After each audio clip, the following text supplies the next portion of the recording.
Good evening, ladies and gentlemen. It's Cameron here with Modern Retro Renaissance. Wanted to bring it to your attention in case you had not heard. Nintendo Switch Online recently updated their Genesis retro games that they have available. They've got 4 new titles. I'm not going to talk about all 4 tonight. Actually, I'm only going to talk about one, Man The Wily Wars for the Sega Genesis. It is now on Switch. For those that are unaware, Man The Wily Wars was never released physically in the United States. It was actually planned to be released, and then it was scrapped at a certain point. It was available in Europe and in Japan in late 1994, but once again, never seen in the United States as a physical release.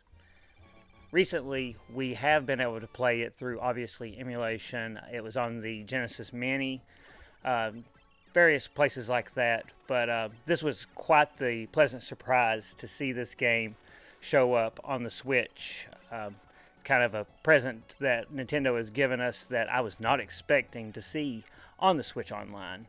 So definitely good news. Once again, for those who have not played the Wily Wars or not familiar with it, it's the only Mega Man game that I know of on Sega consoles. It is actually a remake of the first 3 Mega Man games. Let me repeat that. The first 3 Mega Man games.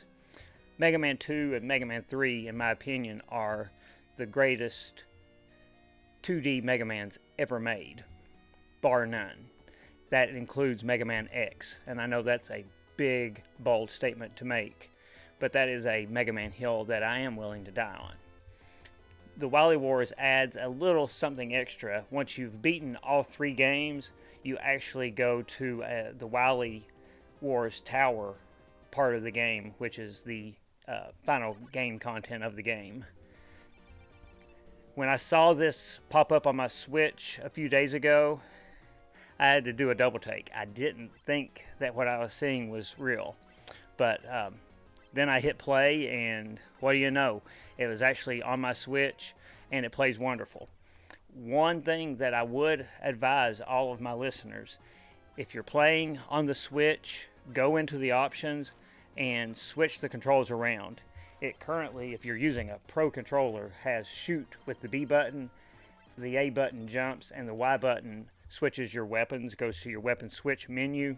I would recommend switching that to Y for shoot, B for jump, and A for switching your weapons. It is a much more comfortable playstyle.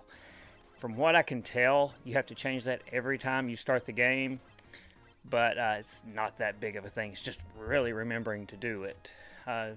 You can see with a lot of my gameplay, I hadn't switched the controls around, and I was trying to play goofy-handed, and it didn't work out well for me.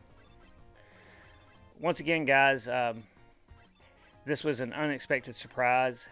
This is an amazing game. If you're a fan of Mega Man, if you played them on the NES and you never got to play them in 16-bit, this is your chance. It is everything that you would expect it to be and a little bit more. Love to hear your thoughts on this game showing up on the Switch Online.